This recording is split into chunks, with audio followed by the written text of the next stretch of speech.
begin at the beginning. It is spring, moonless night in the small town, starless and Bible black. The cobbled streets silent, and the hunched quarters and rabbit's wood limping invisible down to the slow black, crow-black fishing boat bobbing sea. The houses are blind as moles, though moles see fine tonight in the snouting velvet dingles, or blind as Captain Cat there in the muffled middle by the pump and the town clock, the shops in mourning, the welfare hall in widow's weeds, and all the people of the lulled and dumbfound town are sleeping now. Hush, the babies are sleeping, the farmers, the fishers, the tradesmen and pensioners, cobbler, school teacher, postman and publican, the undertaker and the fancy woman, drunkard, dressmaker, preacher, policeman, the Webford cocklewomen and the tidy wives. Young girls lie bedded soft or glide in their dreams, with rings and trousseau, bridesmaided by glowworms, down the aisles of the organ-playing wood. The boys are dreaming wicked, or of the bucking ranches of the night and the jolly Rogered sea, and the anthracite statues of the horses sleep in the fields, and the cows in the byres, and the dogs in the wet-nosed yards, and the cats nap in the slant corners, or lopes lie streaking and needling on the one cloud of the roofs. You can hear the dew falling and the hushed town breathing. Only your eyes are unclosed to see the black and folded town, fast and slow, asleep. And you alone can hear the invisible starfall, the darkest before dawn, minutely dew-grey stir of the black, dab-filled sea, where the Arethusa, the curlew and the skylark, Zanzibar, Zebi, Sally Marianne, Rhiannon, the rover, the cormorant, and the star of Wales tilt and ride. Listen, it is night, moving in the streets, the processional, slow musical wind in Coronation Street and Cockle Row. It is the grass growing on the ragged hill, dewfall, starfall, the sleep of birds in Milkwood. Listen, it is night in the chill, squat chapel, hymning in bonnet and brooch and bombazine black, butterfly choker and boot-laced bow, coughing like nanny goats, sucking mintoes, 40 winking hallelujah. Night in the four-ale, quiet as a domino. In Hocking Milkman's lofts, like a mouse with gloves. In Diebread's bakery, flying like black flour. It is tonight in Donkey Street, trotting silent with seaweed on its hooves along the cobbled cobbles, past curtained fern pot, text and trinket, harmonium, holy dresser, watercolours done by hand, china dog and rosy tin tea caddy. It is night neddying among the snuggeries of babies. Look, it is night, dumbly, royally winding through the coronation cherry trees, going through the graveyard of Bethesda with wings gloved and folded and dew-doffed, tumbling by the sailor's arms. Time passes. Listen. Time passes. Come closer now. Only you can hear the houses sleeping in the streets, in the slow, deep salt and silent black bandaged night. Only you can see in the blinded bedrooms the combs and petticoats over the chairs, the jugs and basins, the glasses of teeth, thou shalt not on the wall, and the yellowing dickybird watching pictures of the dead. Only you can hear and see behind the eyes of the sleepers the movements and countries and mazes and colours and dismays and rainbows and tunes and wishes and flight and fall and despairs and big seas of their dreams. From where you are, You can hear their dreams. Captain Cat, the retired blind sea captain, asleep in his bunk in the seashell ship in bottled ship-shaped best cabin of schooner house, dreams of never such seas as any that swamped the decks of his SS Kidwelly, bellying over the bedclothes and jellyfish slippery, sucking him down salt deep into the davy dark, where the fish come biting out and nibble him down to his wishbone, and the long drowned nuzzle up to him. Remember me, Captain? You're a dancing Williams. I lost my step in Nantucket. Do you say me, Captain, the white man talking? I'm Tom Fred, the donkey man. We shaved the same girl once. Her name was Mrs. Probert. Rosie Probert, 33 Duck Lane. Come on up, boys. I'm dead. Hold me, Captain. I'm Jonah Jarvis, come to a bad end. Very enjoyable. Alfred Pomeroy Jones, sea lawyer, born in Mumbles, sung like a linnet, crowned you with a flagon, tattooed with mermaids, thirst like a dredger, died of blisters. The skull at your ear hole is... Curly Bevan. Tell my aunt it was me that taught the old little clock. Aye, Curly. Tell my missus no, I never. I never done what she said I never. Yes, they did. And who brings coconuts and shawls and parrots to my gran now? How's it above? Is there rum and laver bread?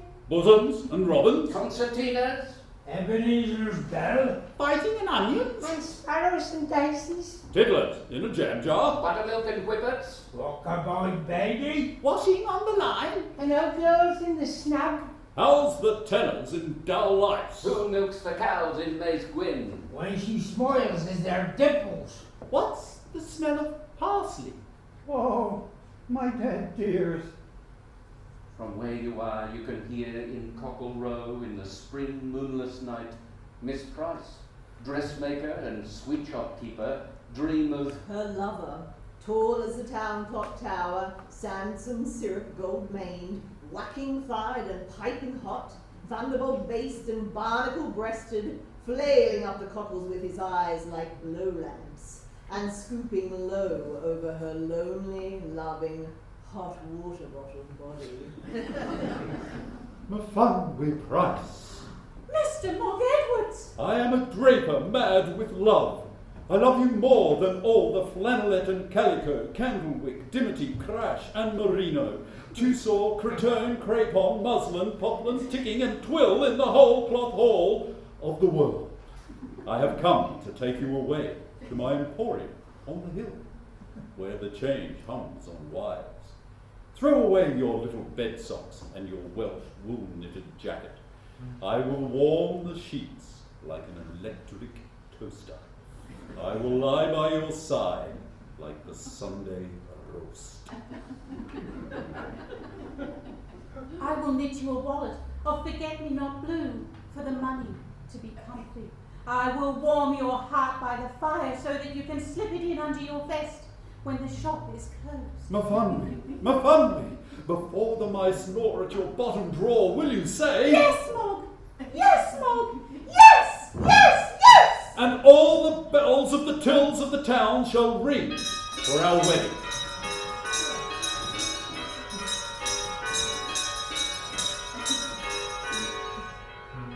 come now, drift up the dark. Come up the drifting sea-dark street now, in the dark street, seesawing like the sea, to the Bible-black, airless attic over Jack Black, the cobbler's shop, where alone and savagely Jack Black sleeps in a nightshirt tied to his ankles with elastic, and dreams of Chasing the naughty couples down the grass-green gooseberry double bed of the wood, flogging the tosspots in the spit and sawdust, driving out the bare bold girls from the sixpenny hops of his nightmares. Evans the Death, the Undertaker, Laughs high and aloud in his sleep and curls up his toes as he sees upon waking 50 years ago snow lie deep on the goose field behind the sleeping house. And he runs out into the field where his mother is making Welsh cakes in the snow and steals a fistful of snowflakes and currants and climbs back to bed to eat them, cold and sweet under the warm white clothes, while his mother dances in the snow kitchen, crying out for her lost currants. And in the little pink-eyed cottage next to the undertaker's lie, alone, the 17 snoring gentle stone of Mr. Waldo, rabbit-catcher, barber, herbalist, cat doctor, quack, his fat, pink hands palms up over the edge of the patchwork quilt, his black boots neat and tidy in the washing basin, his bowler on a nail above the bed, a milk stout and a slice of cold bread pudding under the pillow, and, dripping in the dark, he dreams of. This little piggy went to market. This little piggy stayed at home. This little piggy had roast beef. This little piggy had none. And this little piggy went all the way home to Waldo! Waldo! Yes, blood when love. Oh, what'll the neighbours say? What'll the neighbours? Poor Mrs. Waldo. What, chick? What's up with? Never should have married. If she didn't had to. Same as her mother. There's a husband for you. Bad as his father. And you know where he ended? Up in the asylum. Crying for his mum. Every Saturday. He hasn't got a leg. And carrying on. Mrs. P.T. Morris. Up in the quarry. And seeing her baby. It's got his nose. Oh, it makes my heart bleed. What he'll do for a drink. He sold the piano. And a sewing machine. Falling in the gutter. Talking to the lamppost. Singing in the W. Poor Mrs. Waldo. Oh, Waldo! Waldo! Hush, love, hush. I'm widower Waldo now.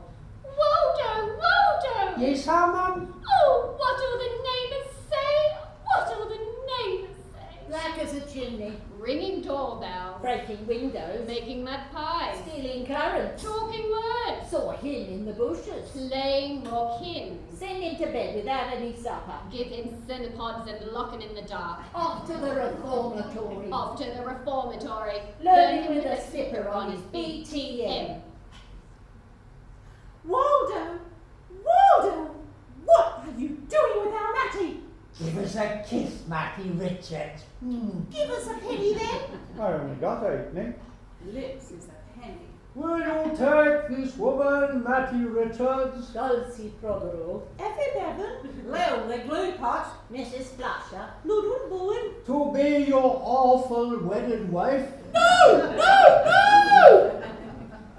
Now, in her iceberg white, holily laundered crinoline nightgown, under virtuous polar sheets, in her spruced and scoured, dust-defying bedroom in trig and trim bay view, a house for paying guests at the top of the town, Mrs. Ogmore Pritchard, widow twice, of Mr. Ogmore, linoleum, retired, and Mr. Pritchard, failed bookmaker, who, maddened by besaming, swabbing and scrubbing, the voice of the vacuum cleaner and the fume of polish, ironically swallowed disinfectant, fidgets in her rinsed sleep, wakes in a dream and nudges in the ribs dead Mr. Ogmore, dead Mr. Pritchard, ghostly on either side. Mr. Ogmore? Mr. Pritchard? It is time to inhale your balsam. Oh, Mrs. Ogmore. Oh, Mrs. Pritchard. Soon it will be time to get up. Tell me your tasks in order. I must put my pyjamas in the drawer marked I pyjamas. must take my cold bath, which is good for me. I must wear my flannel band to ward off sciatica. I must dress behind the curtain and put on my apron. I must blow my nose In the garden, if you please. in a piece of tissue paper which I afterwards burn. I must take my salts, which are nature's friend. I must boil the drinking water because of germs. I must make my herb tea, which is free from tannin. And have a charcoal biscuit, which is good for me. I may smoke one pipe of asthma mixture. In the woodshed, if you please. And dust the parlour and spray the canary. I must put on rubber gloves and search the peak for fleas. I must dust the blinds and then I must raise them. And before you let the sun in, mind it wipes its shoes. In Butcher Bynan's, Gossamer Bynan, daughter, school teacher, dreaming deep, daintily ferrets under a fluttering hummock of chicken's feathers, in a slaughterhouse that has chintz curtains and a three-piece suite, and finds with no surprise a small, rough, ready man with a bushy tail winking in a paper carrier. Help! Cries Organ Morgan, the organist in his dream. There is perturbation and music in Coronation Street. All the spouses are honking like geese, and the baby's singing opera. P.C. Attila Reese has got his truncheon out and is playing cadenzas by the pump. The cows from Sunday Meadow ring like reindeer, and on the roof of Handel Villa see the women's welfare hoofing rumoured in the moon. At last, my love. Sighs Gossamer Bynum, and the bushy tail wags rude and ginger. At the sea end of town, Mr. and Mrs. Floyd, the Cocklers, are sleeping as quiet as death, side by wrinkled side, toothless, salt and brown, like two old kippers in a box. And high above in Salt Lake Farm, Mr. Utah Watkins counts all night the white-faced sheep as they leap the fences on the hill, smiling and knitting and bleating, just like Mrs. Utah Watkins. Oh, 34, 35, 36, 48, 89. Knit one, slip one, knit two together, pass the slip stitch over. Meh. Bucky Milkman, drowned asleep in Cockle Street, is emptying his churns into the Dewey River, Regardless of expense. and weeping like a funeral. Jerry Owen next door lifts a tankard to his lips, but nothing flows out of it. He shakes the tankard. It turns into a fish. He drinks the fish. P.C. Attila Reese lumps out of bed, dead to the dark and still fog warning, and drags out his helmet from under the bed. But deep in the backyard lock-up of his sleep, a mean voice murmurs, "You'll be sorry for this in the morning." and he heave-hoes back to bed. His helmet swashes in the dark. Willy-nilly postman, asleep up street, walks 14 miles to deliver the post as he does every day of the night. And rat-a-tats, hard and sharp on Mrs. Willy-nilly. Don't spank me, please, teacher. Whimpers his wife at his side, but every night of their married life she has been late for school. Sinbad Sailors, over the tap room of the Sailor's Arms, hugs his damp pillow, whose secret name is Gossamer Bynum. A mogul catches Lily Smalls in the washhouse. Oh, you old mogul! Mrs. Rose Cottage's eldest maid peels off her pink and white skin in a furnace, in a tower, in a cave, in a waterfall, in a wood, and waits there, raw as an onion, for Mr. Wright to leap up the burning tall hollow splashes of leaves like a brilliantine trapped. Call me Dolores, like they do in the stories. Alone until she dies, Bessie Bighead, hired help, born in the workhouse, smelling of the cowshed, snores bass and gruff on a couch of straw in a loft in Salt Lake Farm, and picks a posy of daisies in Sunday Meadow to put on the grave of Gomer Owen, who kissed her once by the pigsty when she wasn't looking, and never kissed her again, although she was looking all the time. And the inspectors of cruelty fly down into Mrs. Butcher Bynum's dream to persecute Mr. Bynum for selling Owl meat, dog's eyes, man chop. Mr. Bynum, in Butcher's bloodied apron, spring heels down Coronation Street, a finger, not his own, in his mouth. Straight-faced in his cunning sleep, he pulls the legs off his dreams and... Hunting on pigback, shoots down the wild giblets. Help! My foxy darling. Now, behind the eyes and secrets of the dreamers in the streets, rocked to sleep by the sea, see the Titbits and topsy-turvies, bobs and button-tops, bags and bones, ash and rind and dandruff and nail parings, saliva and snowflakes and molted feathers of dreams. The wrecks and sprats and shells and fish bones, whale juice and moonshine, and small salt fry dished up by the hidden sea. The owls are hunting. Look, over Bethesda gravestones, one hoots and swoops and catches a mouse by Anna Rees' beloved wife. And in Coronation Street, which you alone can see, it is so dark under the chapel in the skies, the Reverend Eli Jenkins, poet, preacher, turns in his deep towards dawn sleep and dreams of... I stand for the hoe. He intricately rhymes to the music of Croof and Pigbergorn, all night long in his druid seedy nighty, in a beer tent black with parks. Mr. Pugh, schoolmaster, fathoms asleep, pretends to be sleeping, spies Foxy round the droop of his nightcap and psst, whistles up. Murder. Mrs. Organ Morgan, groceress, coiled grey like a dormouse, her paws to her ears conjures.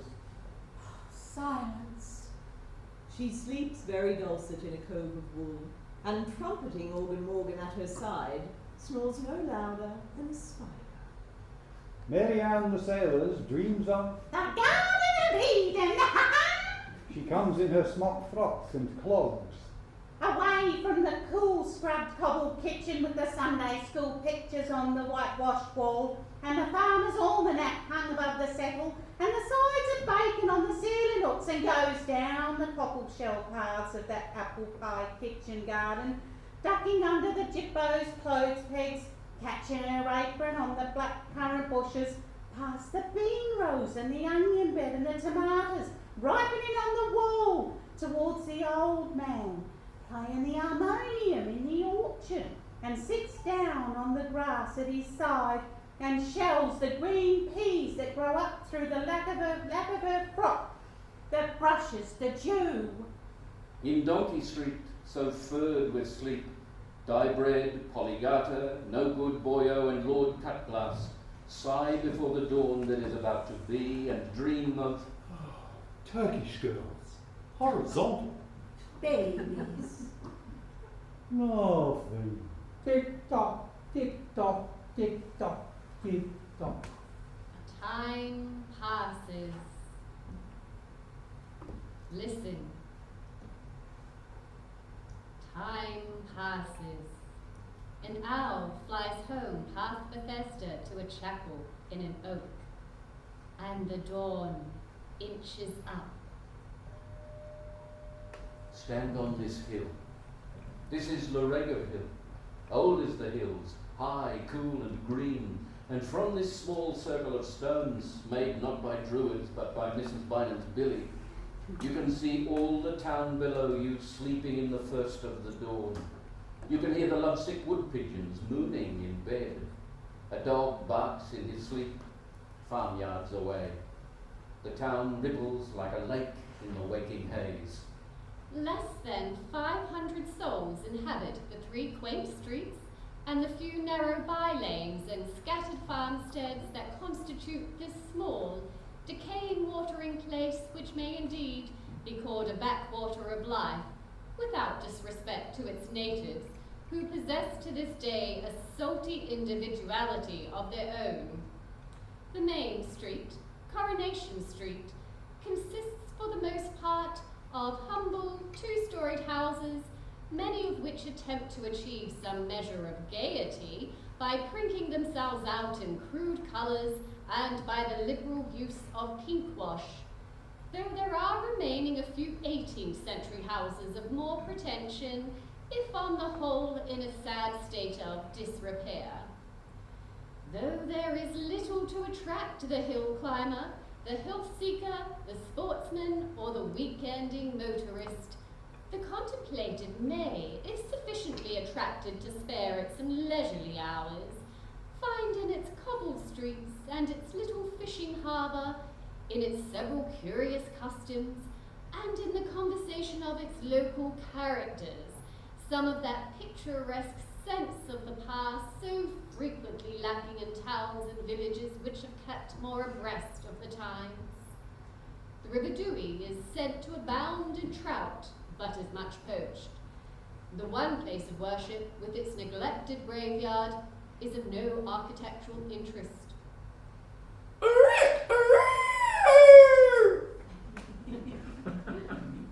The principality of the sky lightens now over our green hill into spring morning, larked and crowed and belling.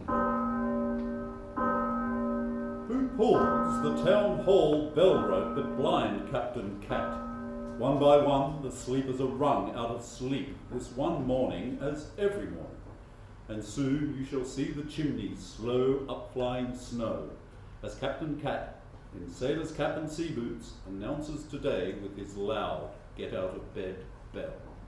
The Reverend Eli Jenkins in Bethesda House gropes out of bed into his preacher's black, combs back his bard's white hair, forgets to wash, pads barefoot downstairs, opens the front door, stands in the doorway, and looking out at the day and up the eternal hill and hearing the sea break and the gab of the birds, remembers his own verses and tells them softly to empty Coronation Street that is rising and raising its blinds. Dear Gwalia, I know there are towns lovelier than ours, and fairer hills and loftier far, and groves more full of flowers, and bosquet woods more blithe with spring, and bright with birds adorning, and sweeter bards than I to sing their praise this beauteous morning.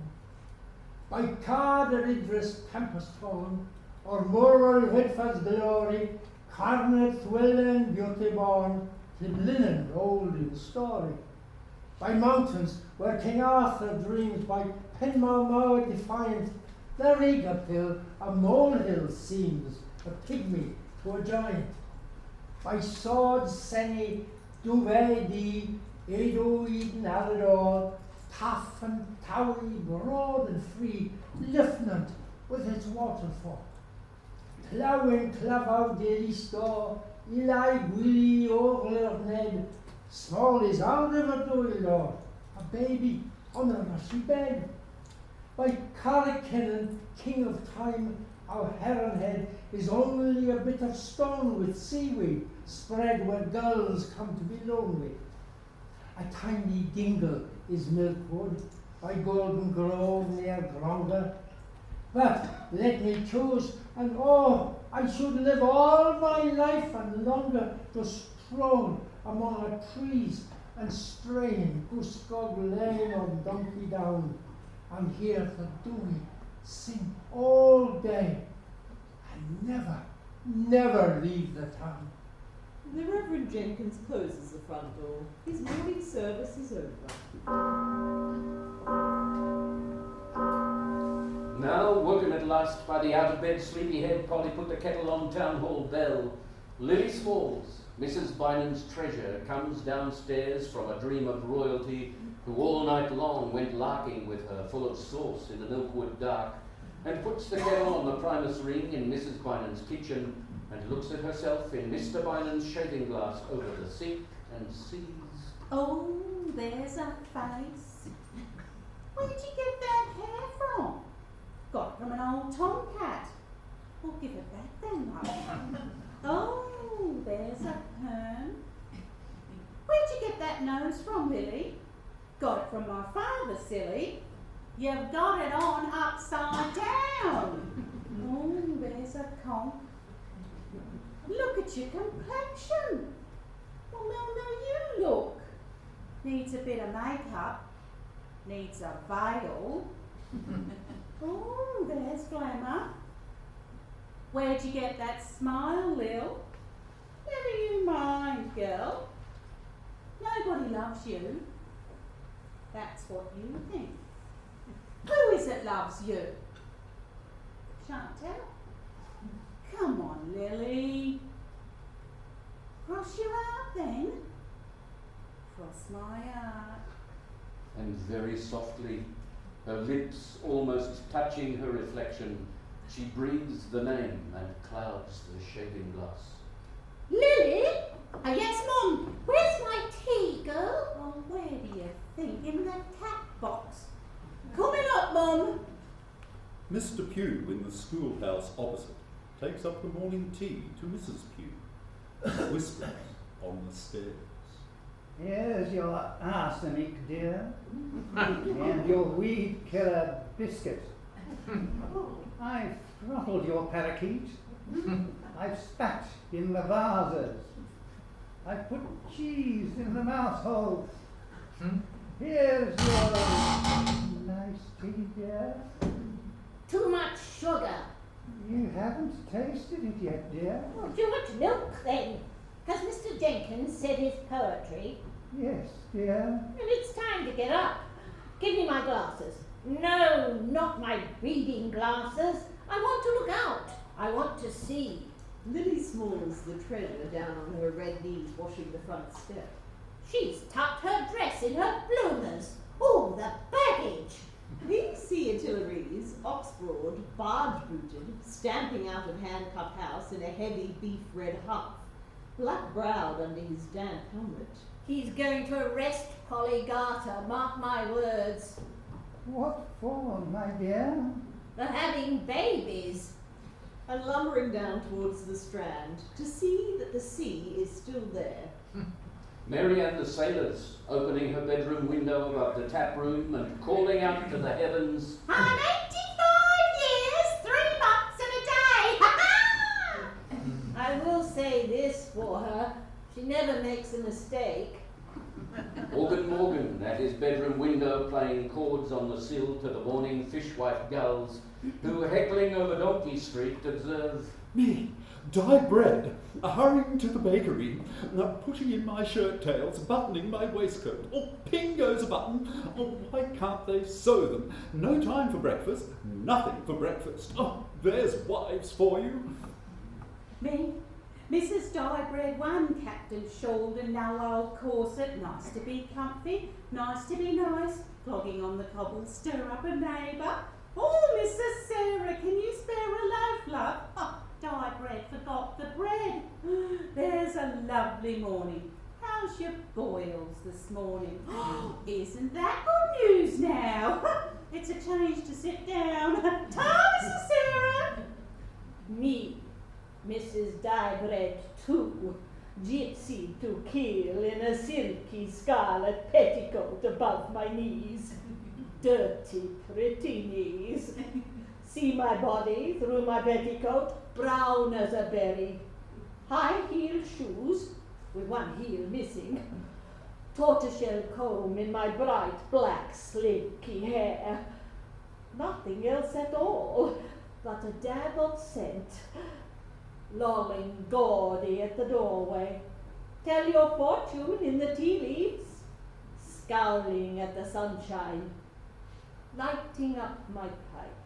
Me, Lord Cutglass, in an old frock coat belonging to Eli Jenkins and a pair of postman's trousers from Bethesda Jumble, running out of doors to empty slops. Hey, mind there, Rover! And then running in again. Tick-tock, tick-tock. Oi, no good, boyo. Up to no good in the wash house. Me, Miss Price in my pretty brick housecoat, deft at the clothesline, that is a Jenny Wren, then pit-pat back to my egg in its cosy, crisp toast fingers, my homemade plum and butterpat. Me, Polly Garter under the washing line, giving the breast in the garden to my bonny new baby. Nothing grows in our garden, only washing and babies. And where's their fathers live, my love? Over the hills and far away. You're looking up at me now. I know what you're thinking, you poor little milky creature. You're thinking you're no better than you should be, Polly, and that's good enough for me. Oh, isn't life a terrible thing? Thank God. Now frying pans spit, kettles and cats purr in the kitchen. The town smells of seaweed and breakfast, all the way down from Bayview, where Mrs. Ogmore Pritchard, in smock and turban, big besomed to engage the dust, picks at her starchless bread and sips lemon-rind tea. To Bottom Cottage, where Mr. Waldo, in bowler and bib, gobbles his bubble and squeak and kippers and swigs from the sauce bottle. Mary and the sailors. Praises the Lord who made the porridge. Mr. Pugh. Remembers ground glass as he juggles his omelette. Mrs. Pugh. Nags the salt cellar. Willy-nilly postman. Downs his last bucket of blackish tea and rumbles up bandage to the cook and back, for the hens twitch and grieve for the tea-soaked sots. Mrs. Willy-nilly. Full of tea to her double-chinned brim, broods and bubbles over her coven of kettles on the hissing hot hob, always ready to steam open the mail. The Reverend Eli Jenkins. Finds a rhyme and dips his pen in his cocoa. Lord Cutglass in his ticking kitchen. Scampers from clock to clock, a bunch of clock keys in one hand, a fish head in the other. Captain Cat in his galley. Lined and fine-fingered, sailors his sea fry. Mr. and Mrs. Cherry Owen in their Donkey Street room, that is, bedroom, parlour, kitchen and scullery, sit down to last night's supper of onions boiled in their overcoats and broth of spuds and bacon rind and leeks and bones. See that smudge on the picture of Auntie Blossom? That's where you threw the sago. You only missed me by an inch. I always miss Auntie Blossom too. Remember last night? In you reeled my boy as drunk as a deacon with a big wet bucket and a fish pail full of stout. And you looked at me and you said, God has come home, you said. And then over the bucket you went, sprawling and bawling, and the floor was all flagons and eels. Was I wounded? And then you took off your trousers and you said, does anybody want to fight? Oh, you old baboon. Give us a kiss. And then you sang Aberystwyth, tenor and bass. I always sing Aberystwyth. And then you did a little dance on the table. I did? Drop dead. And then what did I do? Oh, and then you cried like a baby and said you were a poor drunk orphan with nowhere to go but the grave. And what did I do next, my dear? Then you danced on the table all over again and said you were King Solomon Owen and I was your Mrs. Sheba. And then? And then I got you into bed and you snored all night like a brewery. From Bynum Butcher's in Coronation Street, the smell of fried liver sidles out with onions on its breath. And listen, in the dark breakfast room behind the shop, Mr. and Mrs. Bynum, waited upon by their treasure, enjoy between bites their every morning hullabaloo, and Mrs. Bynum slips the gristly bits under the tasseled tablecloth to her fat cat.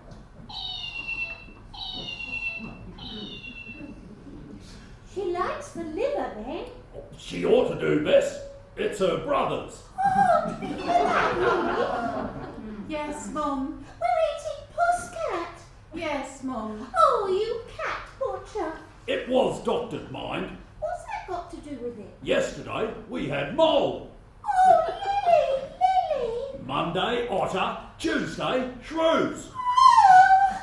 Oh, go on, Mrs. Bynum. He's the biggest liar in town. Don't you dare say that about Mr. Bynum. Everybody knows it, Mum. Mr. Bynum never tells a lie, do you, Ben?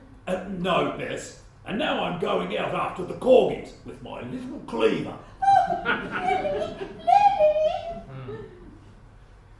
Up the street in the Sailor's Arms, Sinbad Sailor's grandson of Mary Ann the Sailor's draws a pint in the sunlit bar. The ship's clock in the bar says 11:30. 11:30 is opening time.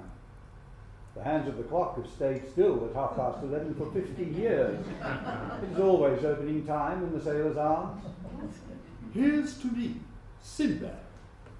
All over the town, babies and old men are cleaned and put into their broken prams and wheeled onto the sunlit cockled cobbles or out into the backyard under the dancing vests and left.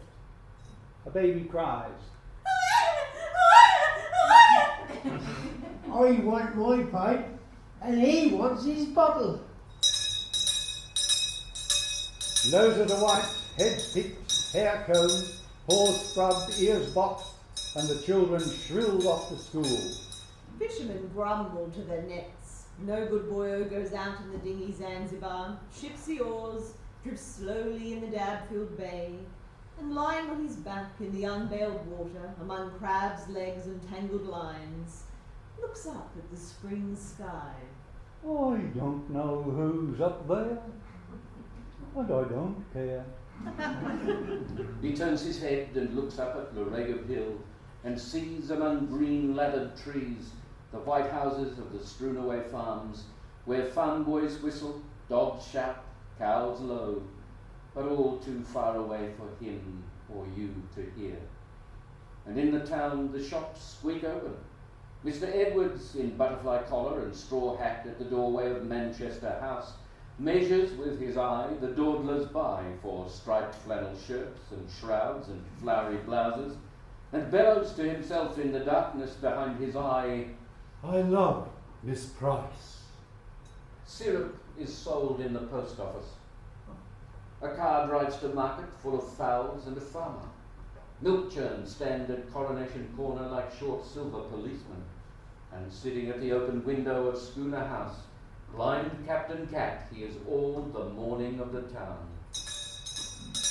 Oh, there we go. Harry Richard, Ricky, Tommy Powell, no Sal, Little Grind, Here we go. Millie Swansea with the dog's voice, Vicky, where's Vicky? one of Mr. Waldo's, nasty hungry, Jackie with the sniff, Jackie, there's Jackie. Dicky's Aldi and the boys from Japan. Perhaps they got the rash again. Somebody's hit Maggie Richard. 2-1, it's Billy Swansea. Never trust a boy who barks. Right again. It's Billy. And the children's voices cry away. That's willy-nilly knocking at Bayview. Rat-a-tat. Very soft. The knocker's got a key glove on. Who sent a letter to Mrs. Ogmore Pritchard? Careful now. She swabs the front glassy. Every step's like a bar of soap.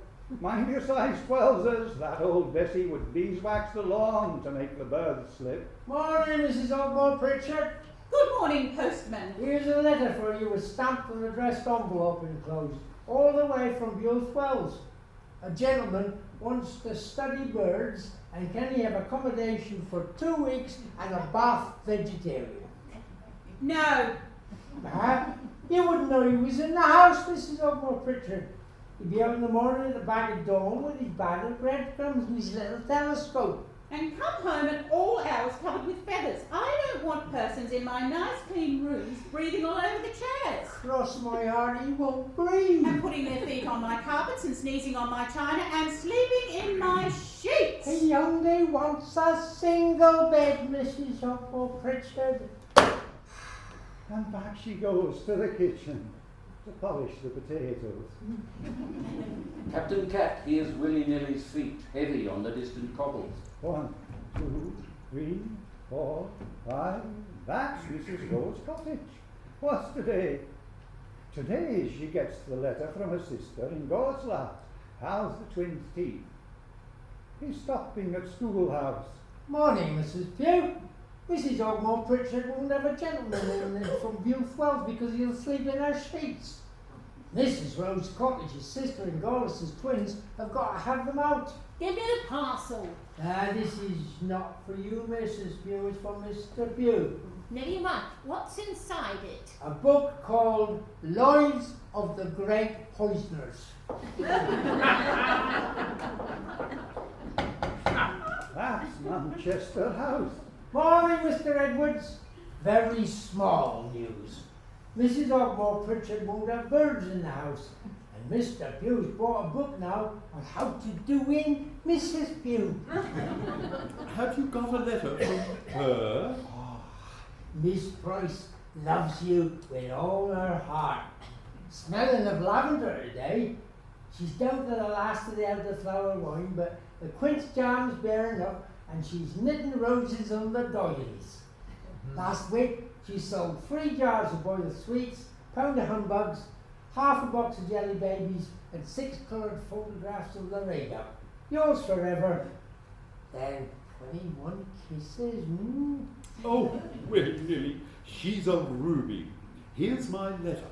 Put it into her hands now.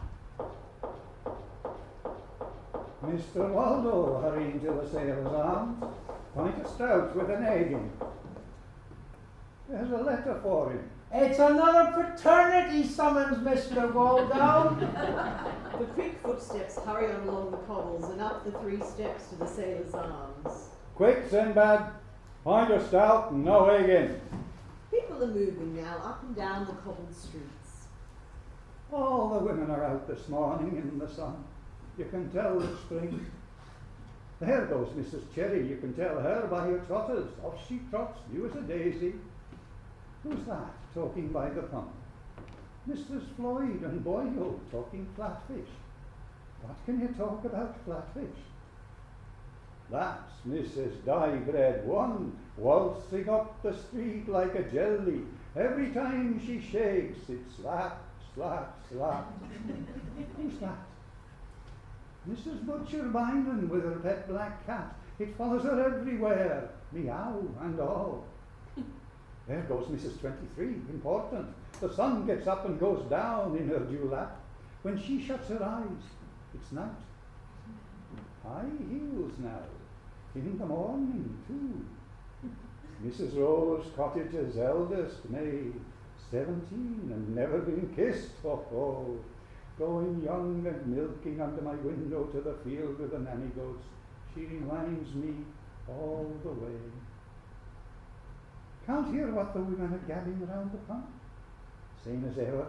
Who's having a baby? Who blacked whose eye? Seen Polly Carter giving her belly an airing? There should be a law. Seen Mrs. Bynum's new mauve jumper? It's her old grey jumper dyed. Who's dead? Who's dying? There's a lovely day. Oh, the cost of salt flakes.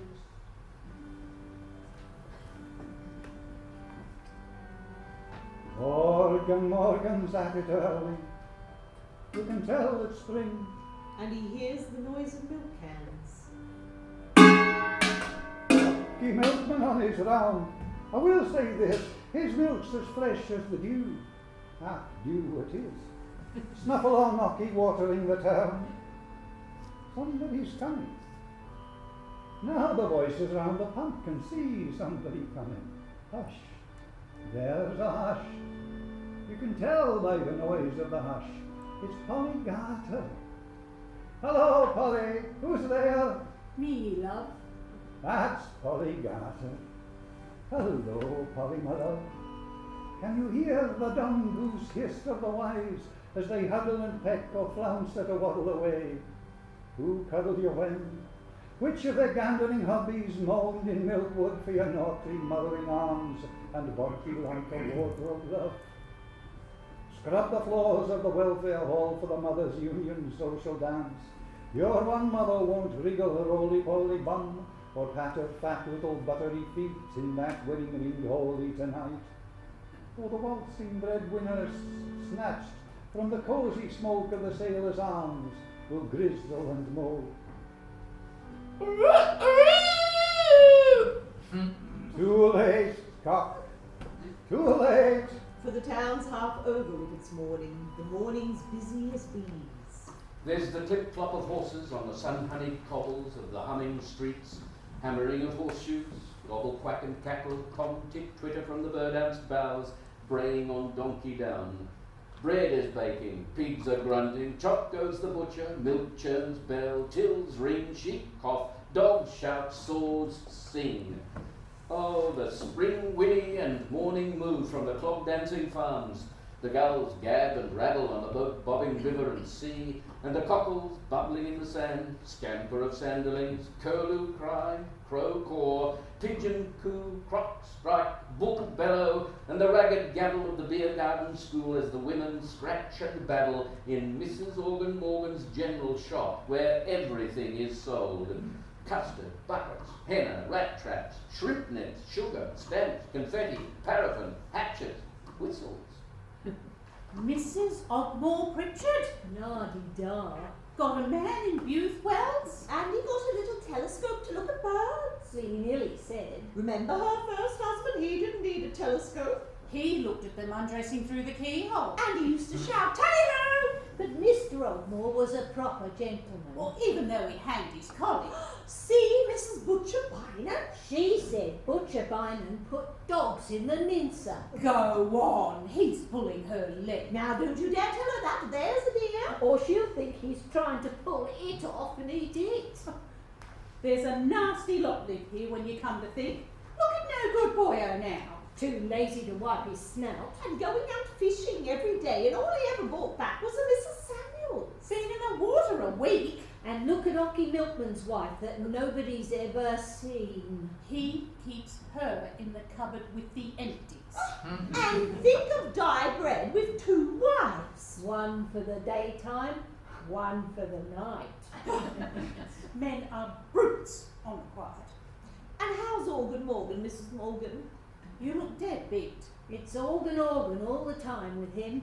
Up every night until midnight playing the organ. Oh, I'm a martyr to music. Outside, the sun springs down on the rough and tumbling town. It runs through the hedges of Goosegog Lane, cuffing the birds to sing. Spring whips green down Cockle Row, and the shells ring out. The reg of this nip of a morning is wild fruit and warm, the streets, fields, sands and waters springing in the young sun. Evans the Deaf presses hard with black gloves on the coffin of his dress, in case his heart jumps out. Where's your dignity? Lie down! Spring stirs Gossamer Bynum, schoolmistress, like a spoon. Oh, what can I do? I'll never be refined if I twitch. Spring this strong morning foams in a flame in jet black, as he cobbles a high-heeled shoe for Mrs. Diebread too, the gypsy, but he hammers it sternly out. There is no leg belonging to the foot that belongs to this shoe. The sun and the green breeze ship Captain Cat's sea memory again. No, I'll take the mulatto, by God. Who's captain here? Parlez-vous, jig, madame? Mary Ann the sailor says very softly to herself as she looks out at Laregan hillside from the bedroom where she was born. It is spring in Laregan in my old age, and this is the chosen land. And in willy-nilly the postman's dark and sizzling damp tea-coated misty pygmy kitchen, where the spitting cat kettles throb and hop on the hob, Mrs. Willy-nilly steams open Mr. Mog Edwards' letter to Miss Mafunwy Price and reads it aloud to Willy-nilly by the squint of the spring sun through the one sealed window running with tears, while the drugged, bedraggled hens at the back door whimper and snivel for the licorice bog-black tea. From Manchester House, Laregan, sole prop Mr. Mog Edwards, late of Tush, linen draper, haberdasher, master tailor, costumier, for West End negligee, lingerie, tea gowns, evening dress, trousseau, layettes, also ready to wear for all occasions. Economical outfitting for agricultural employment, our specialty. Wardrobe thought. Among our satisfied customers, ministers of religion and JPs. Fittings by appointments. Advertising weekly in the Tush Bugle. Beloved Mafunwy Price, my bride in heaven. I love you, until death do us part, and then we shall be together for ever and ever. A new parcel of ribbons has come from Carmarthen today. All the colours in the rainbow. I wish I could tie a ribbon in your hair, a white one, but it cannot be. I dreamed last night you were all dripping wet and you sat on my lap as the Reverend Jenkins went down the street. I see you've got a mermaid in your lap, he said, and he lifted his hat. He is a proper Christian. Not like Cherry Owen, who said, "Oh, you should have thrown her back," he said. Business is very poorly. Polly Garter brought 2 garters with roses, but she never got stockings, so what is the use, I say? Mr. Waldo tried to sell me a woman's nightie, outsize. He said he found it, and we know where. I sold a packet of pins to Tom the Sailors to pick his teeth. If this goes on, I shall be in the workhouse. My heart is in your bosom, and yours is in mine. God be with you always, Mafungwi Price, and keep you lovely for me in his heavenly mansion. I must stop now and remain your eternal Mog Edwards. And then a little message with a rubber stamp. Shop at Mog's. And willy-nilly rumbling jockeys out again to the three-seated shack called the House of Commons in the back where the hens weep, and sees in sudden springshine herring gulls heckling down to the harbour where the fishermen speak and prop the morning up, and I, the fishy sea, smooth to the sea's end as it lulls in blue. Green and gold money, tobacco, tin salmon, hats with feathers, pots of fish paste, warm for the winter to be, weave and leap in it, rich and slippery in the flash and shapes of fishes through the cold sea streets. But with blue, lazy eyes, the fishermen gaze at that milk-mild, whispering water, with no nick or ripple, as though it blew great guns and serpents and typhoon to the town. Too rough for fishing today. And they thank God and gob at a gull for luck, and moss slow and silent make their way uphill from the still, still sea towards the sailors' arms as the children spank and scamper, rough and singing out of the schoolyard into the Draggletown yard. And Captain Cat at his window says soft to himself the words of their song. Johnny Crack and Flossie Snail kept their baby in the milking pail. Flossie Snail and Johnny Crack, one would pull it out and one would put it back. Oh, it's my turn now, said Flossie Snail, to take the baby from the milking pail. And it's my turn now, said Johnny Crack, to smack it on the head and put it back. Johnny Crack and Flossie Snail kept their baby in the milking pail. One would put it back and one would pull it out, and all it had to drink was ale and stout. For Johnny Crack and Flossie Snail always used to say that stout and ale was good for a baby in a milking pail. The music of the spheres is heard distinctly over Milkwood. It is the rustle of spring. A glee party sings in Bethesda graveyard, gay but muffled. Vegetables make love above the tenors. And dogs bark blue in the face. Mrs. Ogmore Pritchard belches in a teeny hanky and chases the sunlight with a fly whisk. But even she cannot drive out the spring. From one of the finger bowls, a primrose grows. Mrs. Diebread 1 and Mrs. Diebread 2 are sitting outside their house in Donkey Lane, one darkly, one plumply blooming in the quick, dewy sun. Mrs. Diebread 2 is looking into a crystal ball, which she holds in the lap of her dirty yellow petticoat, hard against her hard, dark thighs. Cross my palm with silver, out of our housekeeping money. Ah, what do you see, lovey? I see a feather bed with 3 pillows on it, and a text above the bed. I can't read what it says, there's great clouds blowing. Now they have blown away. God is love, the text says. That's our bed. And now it's vanished, the sun spinning like a top. Who is this coming out of the sun? It's a hairy little man with big pink lips. He got a wall eye. It's Diebread. Shh! The feather bed's floating back. The little man's taking his boots off. He's pulling his shirt over his head. He's beating his chest with his fists. He's climbing into bed. Oh, go on. There's 2 women in bed. He looks at them both with his head cocked on one side. He's whistling through his teeth. Now he grips his little arms round one of the women. Which one? Oh, I can't see any more. There's great clouds blowing again. Oh, the mean old clouds. The morning is all singing. The Reverend Eli Jenkins, busy on his morning calls, stops outside the welfare hall to hear Polly Garter as she scrubs the floors for the Mothers' Union dance tonight. I loved a man whose name was Tom. He was strong as a bear and 2 yards long. I loved a man whose name was Dick. He was big as a barrel and 3 feet thick.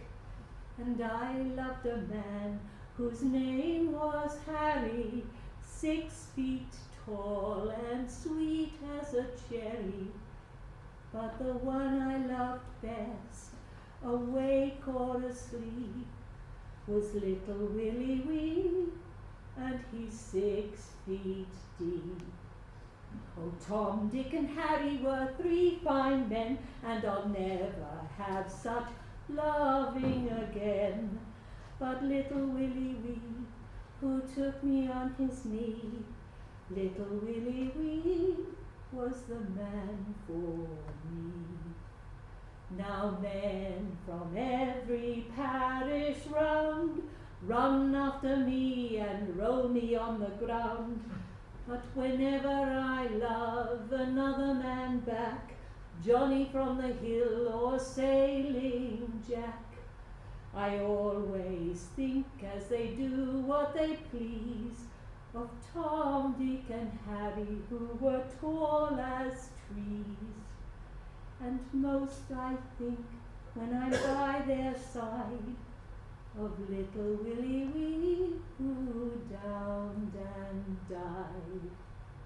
Oh, Tom, Dick and Harry were 3 fine men, and I'll never have such loving again. But little Willie Wee, who took me on his knee, little Willie Weasel is the man for me. Oh, little Willie Weasel is the man for me. Praise the Lord! We are a musical nation. And the Reverend Jenkins hurries on through the town to visit the sick with jelly and poles. The town's as full as a lovebird's egg, There goes the Reverend. says Mr. Waldo at the smoked herring brown window of the unwashed Sailor's Arms. With his brolly and his oaths. Fill 'em up, Sidbad. I'm on the treacle today. The silent fishermen flush down their pints. Oh, Mr. Waldo, Sighs Sinbad sailors. I dote on that gossamer binding. Love sings the spring. The bedspring grass bounces under birds' bums and lambs, and gossamer binding, school teacher, spoon-stirred and quivering, teaches her slubberdy-gullion class. It was a lover and his lass, with an A and an O and an A nonny no. No, your accents, children. It was a lover and his lass, with a hey and a ho and a hey nonny no. Oh, Mr. Waldo, Says Sinbad sailors. she's a lady all over. And Mr. Waldo, who is thinking of a woman soft as Eve and sharp as sciatica to share his bread pudding bed, answers, No lady that I know is. And if only Grandma'd die, across my heart, I'd go down on my knees, Mr. Waldo, and I'd say, Miss Gossamer, I'd say, When birds do sing, hey ding-a-ding-a-ding, sweet lovers love the spring. Polygarter sings, still on her knees. Oh, Tom, Dick and Harry were 3 fine men, and I'll never have such Ding-a-ding again. And the morning school is over, and Captain Cat at his curtained schooner's porthole, open to the spring sun tides, hears the naughty, forfeiting children tumble and rhyme on the cobbles. Gwenny, call the boys. They make such a noise. Boys, come along to me. Boys, kiss Gwenny where she says, or give her a penny. Go on, Gwenny. Kiss me in Goosegog Lane, or give me a penny. What's your name? Billy. Kiss me in Goosegog Lane, Billy, or give me a penny, silly. Gwenny, I kissed you in Goosegog Lane. Now I haven't got to give you a penny. Boys, kiss Gwenny where she says, or give her a penny. Go on, Gwenny. Kiss me on the Ragged Hill, or give me a penny. What's your name? name? Johnny Christo. Kiss me on the Redded Hill, Johnny Christo, or give me a penny, mister. Gwenny, Gwenny, I kiss you on the Redded Hill. Now I haven't got to give you a penny. Boys, kiss Gwenny where she says, or give her a penny. Go on, Gwenny. Kiss me in Milkwood, or give me a penny. What's your name? Dickie. Kiss me in Milkwood, Dickie, or give me a penny, quickly. Gwenny, I can't kiss you in Milkwood. Gwenny, ask him why. Why? Because my mother says I mustn't. Cowdy, Custer, give Gwenny a penny. Give me a penny. I haven't got any. Put him in the river, up to his liver. Quick, dirty Dick, beat him on the bum with a rhubarb stick. Aye! And the shrill girls giggle and muster around him and squeal as they clutch and thrash. And he blubbers away downhill with his patched pants falling, and his tear-splashed blush burns all the way as the triumphant bird-like sisters scream with buttons in their claws. And the bully brothers who've after him his little nickname and his mother's shame and his father's wickedness with the loose, wild, barefoot women of the hovels of the hills. It all means nothing at all. And howling for his milky mum, for her caul and buttermilk and cow breath and Welsh cakes, and the fat, birth-smelling bed and moonlit kitchen on her arms, he'll never forget as he paddles blind home through the weeping end of the world. Then his tormentors tussle and run to the Cockle Street sweet shop, their pennies sticky as honey, to buy from Miss Mafunwy Price, who is cocky and neat as a puff-bosomed robin, and her small round buttocks tight as ticks, gobstoppers big as wens that rainbow as you suck, brandy balls, wine gums, hundreds and thousands, licorice sweet as sick, nougat to tug and ribbon out like another red rubbery tongue, gum to glue in girls' curls, crimson cough drops to spit blood, ice cream corners, dandelion and burdock, raspberry and cherryade, pop goes the weasel and the wind. Gossamer Vine in high heels out of school.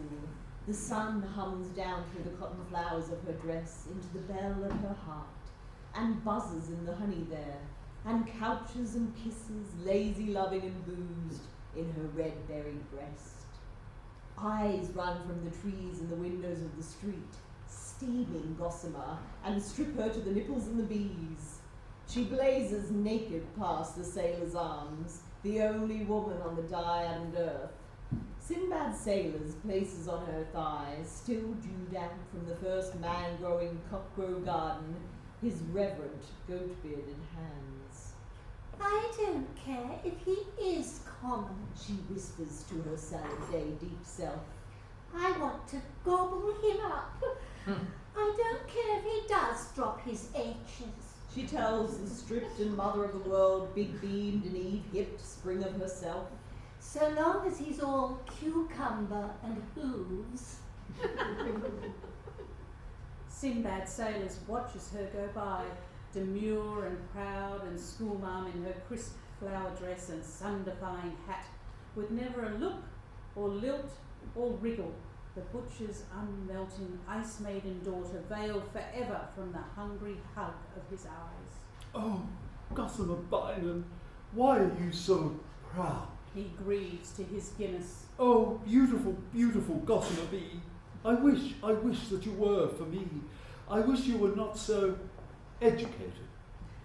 She feels his goat beard tickle her in the middle of the world like a tuft of wiry fire, and she turns in a terror of delight away from his whips and whiskery conflagration, and sits down in the kitchen to a plate heaped high with chips and the kidneys of lambs. In the blind, drawn, dark dining room of School House, dusty and echoing as a dining room in a vault, Mr. and Mrs. Pugh are silent over cold grey cottage pie. Mr. Pugh reads as he forks the shroud meat in from Lives of the Great Poisoners. He has bound a plain brown paper cover round the book, slyly between slow mouthfuls. He side-spies up at Mrs. Pugh, poisons her with his eye, then goes on reading. He underlines certain passages and smiles in secret. Persons with manners do not read at table. says Mrs. Pugh. She swallows a digestive tablet as big as a horse pill, washing it down with clouded pea soup water. Some persons were brought up in pigsties. Pigs don't read at table, dear. Bitterly, she flicks dust from the broken cruet. It settles on the pie in a thin gnat rain. Pigs can't read, my dear. I know one who can. Alone, in the hissing laboratory of his wishes, Mr. Pugh minces among bad vats and jeroboams, tiptoes through spinneys of murdering herbs, agony dancing in his crucibles, and mixes, especially for Mrs. Pugh, a venomous porridge unknown to toxologists, which will scald and viper through her until her ears fall off like figs, her toes grow big and black as balloons, and steam comes screaming out of her navel. You know best, dear. Says Mr. Pugh, and quick as a flash he ducks her in rat soup. What's that book by your trough, Mr. Pugh? It's a theological work, my dear. Lives of the great saints. Mrs. Pugh smiles. An icicle forms in the cold air of the dining vault. I saw you talking to a saint this morning, Saint Polygata. She was martyred again last night. Mrs. Organ Morgan saw her with Mr. Waldo. And when they saw me, they pretended they were looking for nests. Said Mrs. Organ Morgan to her husband, with her mouth full of fish as a pelican's. But you don't go nesting in long combinations, I said to myself, like Mr. Waldo was wearing, and your dress nearly over your head, like Polygata's. Oh, they didn't fool me. One big bird gulp and the flounder's gone. She licks her lips and goes stabbing again. And when you think of all those babies she's got, then all I can say is she'd better give up bird nesting, that's all I can say.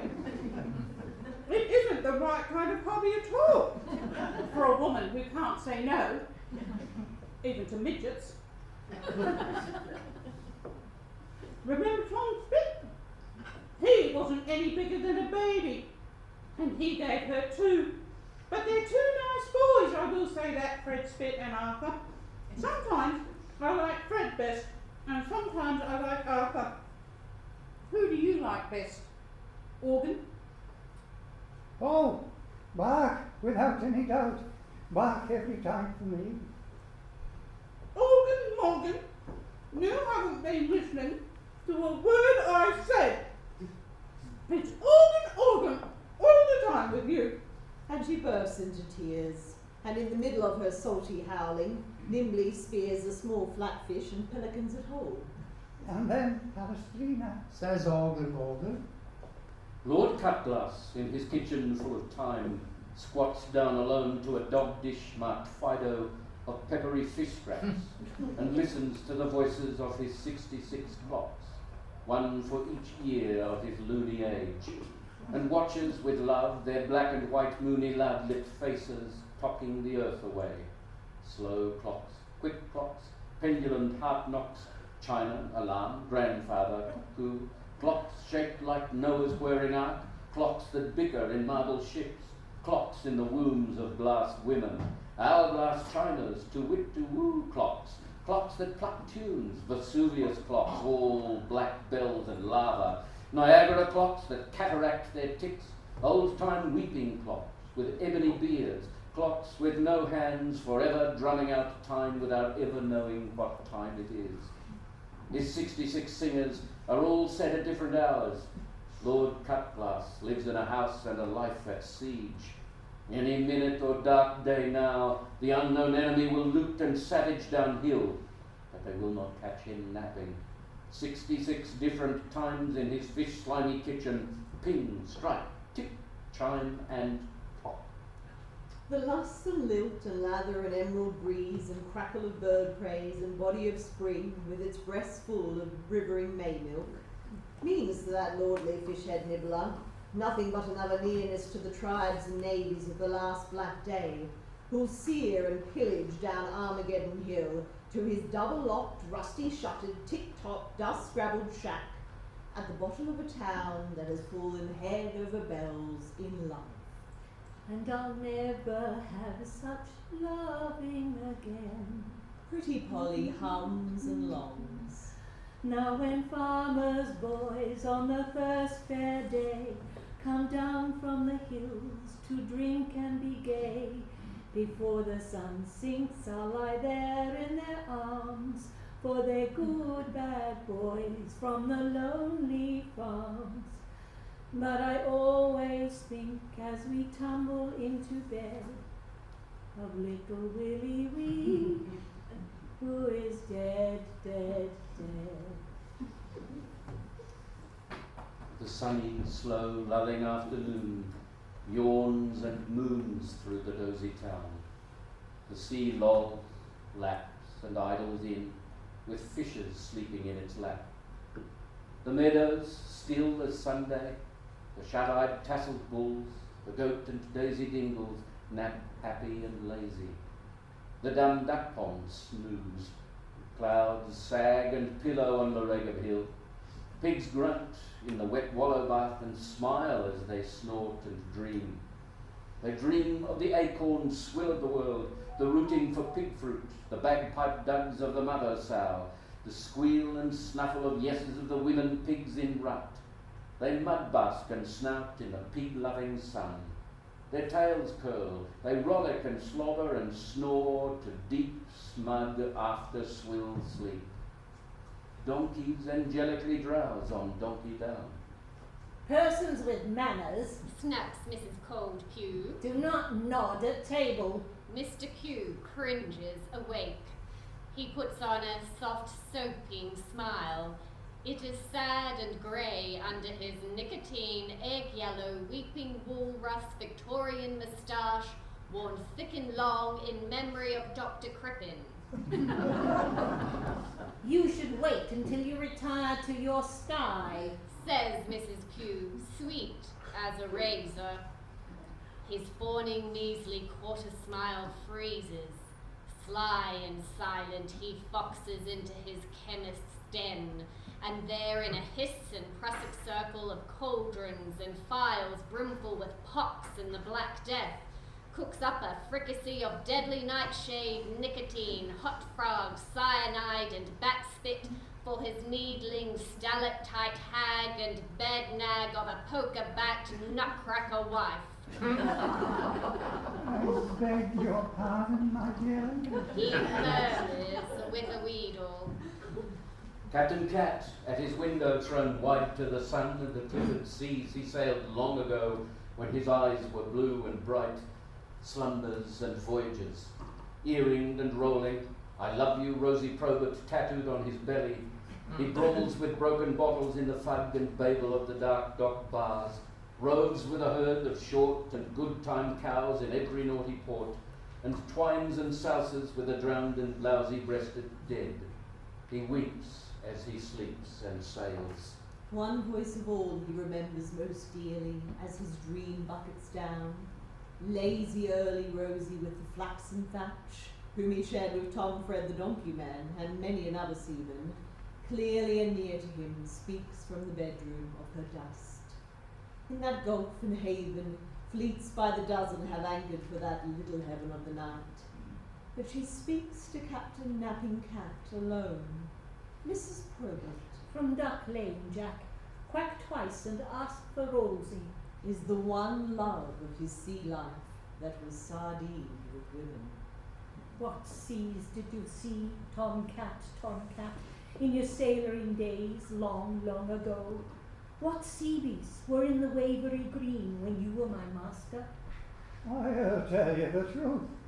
Seas barking like seals, blue seas and green, seas covered with eels and bearmen and whales. What seas did you sail, old whaler, when on the blubbery waves between Frisco and Wales you were my boatswain? As true as I'm here, dear you tomcats tart, you landlubber Rosie. You cosy love, my easy as easy, my true sweetheart. Seas green as a beam, seas gliding with swans in the seal barking moon. What seas were rocking, my little deckhand, my favourite husband in your sea boots and hunger, my duck, my whaler, my honey, my daddy, my pretty sugar sailor, with my name on your belly when you were a boy long, long ago. I'll tell you no lies. The only sea I saw was the seesaw sea, with you riding on it. Lie down, lie easy. Let me shipwreck in your thighs. Knock twice, Jack, at the door of my grave, and ask for Rosie. Rosie, Robert. Remember her. She is forgetting. The earth which filled her mouth is vanishing from her. Remember me. I have forgotten you. I am going into the darkness of the darkness forever. I have forgotten that I was ever born. Look! Says a child to her mother as they pass by the window of Schooner House. Captain Cat is crying. Captain Cat is crying. Come back! Come back! Up the silences and echoes of the passages of the eternal night, He's crying all over his nose. says the child. Mother and child move on down the street, He's got a nose like strawberries. the child says, and then she forgets him too. She sees in the still middle of the blue bag bay no good boyo fishing from the Zanzibar. No good boyo gave me 3 pennies yesterday, but I wouldn't. The child tells her mother. Boyo catches a whalebone corset. It is all he has caught all day. Bloody funny fish. Mrs. Dive read too, gypsies up in his mind's slow eye, dressed only in a bangle. She's wearing her nightgown.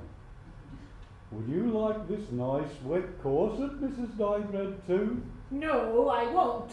And a bite of my little apple? He offers with no hope. She shakes her brass nightgown, and he chases her out of his mind. And when he comes gusting back, there in the bloodshot centre of his eye, a geisha girl grins and bows in a kimono of rice paper. I want to be good, boyo, but nobody'll let me. He sighs as she rides politely. The land fades, the sea flocks silently away, and through the warm white cloud where he lies, silky, tingling, uneasy eastern music undoes him in a Japanese minute. The afternoon buzzes like lazy bees round the flowers round Mayrose Cottage, nearly asleep in the field of nanny goats who hum and gently butt the sun. She blows love on a puffball. He loves me. He loves me not. He loves me. He loves me not. He loves me, that dirty old fool. Lazy she lies alone in clover and sweet grass, 17 and never been sweet in the grass. The Reverend Eli Jenkins, inky in his cool front parlour or poem room, tells only the truth in his life work. The population, main industry, shipping, history, topography, flora and fauna of the town he worships in, the White Book of Larego. Portraits of famous bards and preachers, all fur and wool from the squint to the kneecaps, hang over him heavy as sheep, next to faint lady watercolours of pale green milk wood, like a lettuce salad dying. His mother, propped against a pot in a palm, with her wedding ring waist and bust like a black cloth dining table, suffers in her stays. Oh, angels, be careful there with your knives and forks. He prays. There is no known likeness of his father Esau, who, undog-collared because of his little weakness, was scythed to the bone one harvest by mistake when sleeping with his weakness in the corn. He lost all ambition and died with one leg. Grieves the Reverend Eli. to die of drink and agriculture. Farmer Watkins in Salt Lake Farm hates his cattle on the hill as he hoes them into milking. Damn you, you damn dairies! A cow kisses him. Bite her to death! He shouts at his deaf dog, who smiles and licks his hands. Gory! Sit on him, Daisy! He bawls to the cow who barbed him with her tongue, and she moos gentle words as he raves and dances among his summer breath slaves, walking delicately to the farm. The coming of the end of the spring day is already reflected in the lakes of their great eyes. Bessie Bighead greets them by the name she gave them when they were maidens.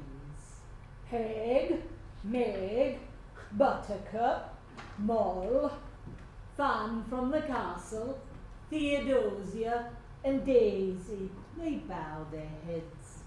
Look up Bessie Bighead in the White Book of Lorega, and you will find a few haggard rags and the one poor glittering thread of her history laid out in pages there with as much love and care as the lock of hair of a first lost love. Conceived in milkwood, born in a barn, wrapped in paper, left on a doorstep. Big-headed and bass-voiced she grew in the dark, until long dead Gomer Owen kissed her when she wasn't looking because he was dead. Now in the light she'll work, sing, milk, say the cow's sweet names, and sleep until the night sucks out her soul and spits it into the sky. In her lifelong low light, holily Bessie milks the fond lake-eyed cows as dusk showers slowly down over byre, sea and town. Utah Watkins curses through the farmyard on a cart horse. Gallop, you bleeding cripple! And the huge horse neighs softly as though he had given it a lump of sugar. Now the town is dusk. Each cobble, donkey, goose and gooseberry street is a thoroughfare of dusk. And dusk and ceremonial dust and night's first darkening snow and the sleep of birds drift under and through the live dust of this place of love. Lorega is the capital of dusk. Mrs. Ogmore Pritchard, at the first drop of the dusk shower, seals all her sea view doors, draws the germ-free blinds, sits erect as a dry dream on a high-backed hygienic chair, and wills herself to cold, quick sleep. At once, at twice, Mr. Ogmore and Mr. Pritchard, who all dead day long have been gossiping like ghosts in the woodshed, planning the loveless destruction of their glass widow, reluctantly sigh and sidle into their clean house. You first, Mr. Ogmore. Oh, after you, Mr. Pritchard. Oh no, Mr. Ogmore. You widowed her first. And in through the keyhole, with tears where their eyes once were, they ooze and grumble. Husbands? She says in her sleep. There is acid love in her voice for one of the two shambling phantoms. Mr. Ogmore hopes that it is not for him. So does Mr. Pritchard. I love you both. Oh, Mrs. Ogmore. Oh, Mrs. Pritchard. Soon it will be time to go to bed. Tell me your tasks in order. We must take our pajamas from the drawer marked pajamas. And then you must take them off. Down in the dusking town, Mayrose Cottage, still lying in clover, listens to the nanny goats chew, draws circles of lipstick round her nipples. I'm fast. I'm a bad lot. God will strike me dead. I'm 17. I'll go to hell, She tells the goats. You just wait. I'll sing till I blow up. She lies deep, waiting for the worst to happen. The goats chant and sneer. And at the doorway of Bethesda House, the Reverend Jenkins recites to the ragged hill his sunset poem. Every morning when I wake, dear Lord, a little prayer I make. Oh, please to keep thy lovely eye on all poor creatures born to die. And every evening at sundown, I ask a blessing on the town, For whether we last the night or no, I'm sure is always touch and go. We are not wholly bad or good who lives our lives under milkwood, and thou, I know, will be the first to see our best side, not our worst. Oh, let us see another day. Bless us all this night, I pray. And to the sun we all will bow and say goodbye. But just for now. Jack Black prepares once more to meet his Satan in the wood. He grinds his night teeth, closes his eyes, climbs into his religious trousers, their flies sewn up with poplar's thread, and pads out, torched and Bibled, grimly, joyfully into the already sinning dusk. Off to Gomorrah. And Lily Smalls is up to no good boyo in the wash house. And Cherry Owen, sober as Sunday as he is every day of the week, goes off happy as Saturday to get drunk as a deacon, as he does every night. I always says she's got 2 husbands, Says Cherry Owen. one drunk and one sober. And Mrs. Cherry simply says, And aren't I a lucky woman because I love them both? Evening, Cherry. Evening, Sinbad. Or what'll you have? Too much. The Sailor's Arms is always open. Sinbad suffers to himself, heartbroken. Oh, Gossam, open yours. Dusk is drowned forever until tomorrow. It is all at once night now. The windy town is a hill of windows, and from the Larratt waves the lights of the lamps in the windows call back the day and the dead that have run away to sea. All over the calling dark, babies and old men are bribed and lullabied to sleep. Hush-a-bye, baby. The Sandman is coming. Rock-a-bye, Grandpa, in the treetop. When the wind blows, the cradle will rock. When the bough breaks, the cradle will fall. Down will come Grandpa, whiskers and all. Or their daughters cover up the old unwinking men like parrots, and in their little dark, in the lit and bustling young kitchen corners, all night long they watch, beady-eyed the long night through, in case death catches them asleep. Unmarried girls alone in their privately bridal bedrooms powder and curl for the dance of the world.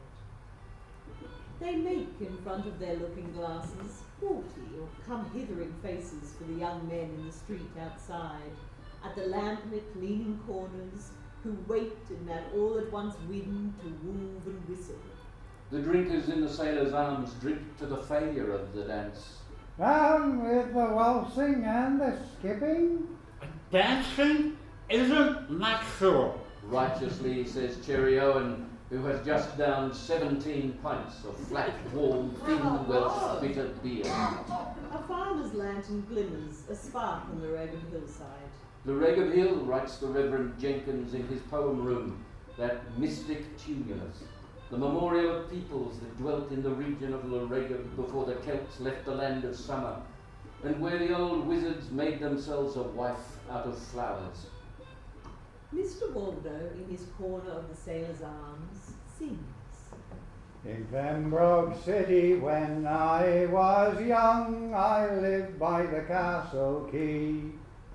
6pence a week was my wages for working for the chimbley sweep. 6 cold pennies he gave me, not a farthing more or less. And all the fare I could afford was parsnip, gin and watercress. I did not need a knife and fork or a bib up to my chin to dine on a dish of watercress and a jug of parsnip gin. Did you ever hear a growing boy to live so cruel cheap? On grub that has no flesh and bones and liquor that makes you weep. Sweep, sweep, Chimbley sweep, I wept through Pembroke City, poor and barefoot in the snow, till a kind young woman took pity. Poor little Chimbley sweep, she said, black as the ace of spades. Oh, nobody swept my chimbley since my husband went his way. Come and sweep my chimbley, come and sweep my chimbley, she sighed to me with a blush. Come and sweep my chimbley, come and sweep my chimbley, bring along your chimbley brush. Blind Captain Cat climbs into his bunk. Like a cat he sees in the dark. Through the voyages of his tears he sails to see the dead. Dancing Williams, Still dancing? John Jarvis, Still? Curly Bevan's skull? Rosie, with God, she has forgotten dying. The dead come out in their Sunday best. Listen to the night breaking. Organ Morgan goes to chapel to play the organ. He sees Bach lying on a tombstone. Johann Sebastian, Who? Johann Sebastian, mighty Bach, oh Bach, Bach. What the hell with you? Says Cherry Owen, who is resting on the tombstone on his way home. Mr. Mogg Edwards and Miss Mafunry Price, happily apart from one another at the top and the sea end of town, write their every night letters of love and desire. In the warm white book of Loregum you will find the little maps of the islands of their contentment. Oh, my Mog, I am yours forever. And she looks around with pleasure at her own neat, never dull room, which Mr. Mogg Edwards will never enter. Come to my arms, Mafunry. And he hugs his lovely money to his own heart. And Mr. Waldo, drunk in the dusky wood, hugs his lovely Polygarter under the eyes and rattling tongues of the neighbours and the birds, and he does not care. He smacks his live red lips. But it is not his name that Polygarter whispers as she lies under the oak and loves him back. 6 feet deep that name sings in the cold earth. But I always think as we tumble into bed of little Willie Wee, who is dead, dead, dead.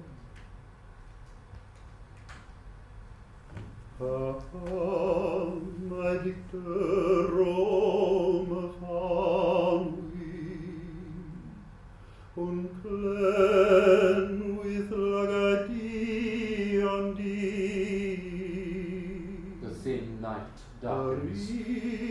A breeze from the priest quarter sighs the streets close under milk-waking wood. The wood whose every tree foot's cloven in the black glad sight of the hunters of lovers.